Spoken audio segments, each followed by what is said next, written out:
okunywa amarwa obworo ibura ry'emirimo okushwera abakazi bingi hamwe n'ezindi nshonga bimwe aha birikureeta embeera mazima nawazwe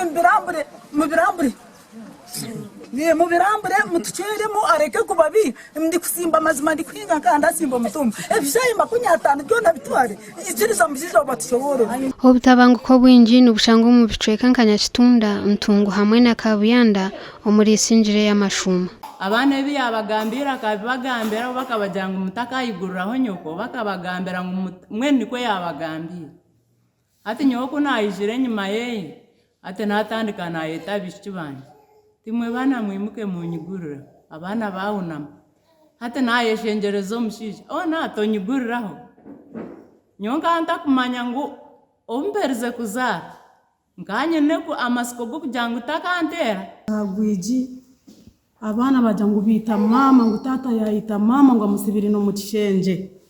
nagambira murumuna we nti mazima tomweta kuyayita omukazi yamweta mushija yayanga kuyaherize yatero gwiji bato mugere ogwiji gwiguka obwo abana bo bariyo baterero gwiji bararekera amabara yiguru yenju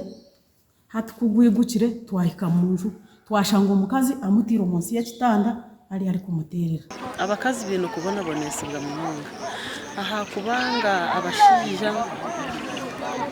kanya kitunda yitu orareba intasa yitu n'urutoki konko rutoki ruraganyira munongo mushije rwanya kitunda okusinga omukazi n'abana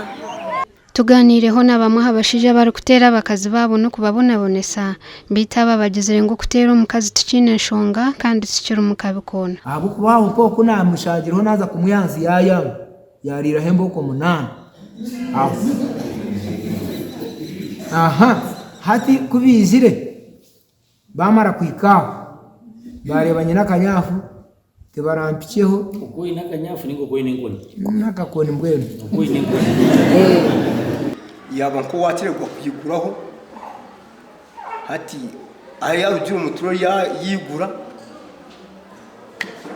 naye kandi akimukwasa ikikonde nawe yakingaruye cyeminwa nakwate todoba kuyirukire naza kumukwate yansigana murekire todoba iriho umuriro bayiza bono utokirukasa abahangu kurw'umu St Francis Family Helper nibagira ngo ebicweke bitibishikire office z'abanyabushobozi uburyaho nicyo kiri kuretera ebyange ebi byaba byacanga bukama abine services baruhare mbwene baranko munsi yabo yonka umwe tubakiko service providers ninga shaba kubire nababafaho ahabo kuba uhare aba St Francis Family Helper hona bashabira abanyadini okuguma kutaho mu nshonga z'abashwerine kandi bakabahwera koko butagiremo eshongezo kaziterezo mwahujya ngo umuntu gweheza kufahagire cyangwa hakafa